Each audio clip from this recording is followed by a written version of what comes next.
Hello and welcome to CMS Forex News. I'm market analyst Nick Nassad. Today is Thursday, May 14, 2009. We begin a light day of fundamental news with U.S. producer prices, which rose more than expected in April, climbing 0.3% following a 1.2% decline in March. The increase was led by a 1.5% gain in food costs. Taking food and energy out of the equation, the core rate climbed 0.1% on the month and cooled to an annual growth rate of 3.4%.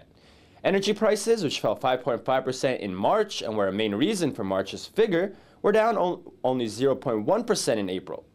Yesterday, import prices for the U.S. were shown to have increased 1.6% in April, and tomorrow, consumer prices are expected to show a flat reading. The number of Americans filing first-time claims for unemployment benefits climbed more than expected for the week ending May 9th. Jobless claims rose by 32,000 to 637,000 when expectations were for a 10,000 increase. The news is a disappointment to those watching the U.S. labor market for signs that the sharp layoffs we've been seeing are ebbing. The most recent non-farm payroll data, for example, came in better than expected, and jobless claims hit their lowest level since January the previous week. Instead, now the focus will undoubtedly be on the fresh record high number of total continuing claims, which reached 6.58 million for the week ending May 2nd.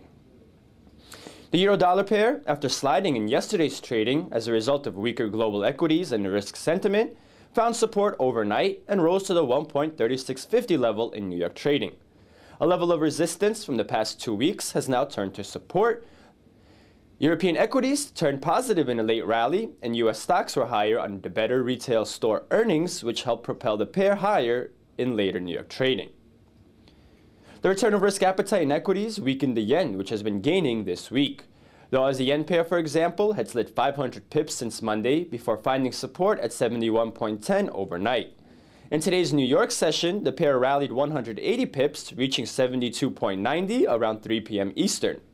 The implication of this price action is uncertain, as it could be a retraction from the recent down move. The pair is now running up against a short-term level of resistance, and how it behaves there will give a better picture of what the pair may do next. Commodity prices did rise today, which helped add to the Aussie's gains. The pound was higher against the dollar and yen, as the risk sentiment determined today's moves and risk appetite favoring the pound. In this look at the pound-yen pair, showing the run-up from April 29th, we can see that the yen's recent strength has cut the initial rally to the 61.8% retracement level from which it rallied today.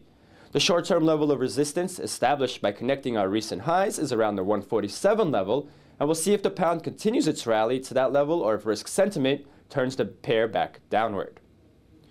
The US dollar-Canadian dollar pair was trading in a tight range overnight, hitting a high near 1.1790, but in later New York trading, the pair set a new intraday low, sliding about 90 pips to the 1.1680 area. The late move in favor of the loonie came as oil prices reclaimed their losses today and hit a new intraday high at the $59 a barrel level. Tonight, New Zealand will post its retail sales data, while Japan releases data on core machinery orders and its corporate goods price index, a measure of inflation faced by companies. Overnight, both Germany and the Eurozone released GDP data for the first quarter. The Eurozone releases its final version of April's CPI, and Switzerland reveals its retail sales. Tomorrow, the U.S. posts several releases, including consumer prices, the Empire Manufacturing Index, capital flows, industrial production, and the UMich consumer sentiment. Canada rounds off the fundamental docket with a report on manufacturing shipments.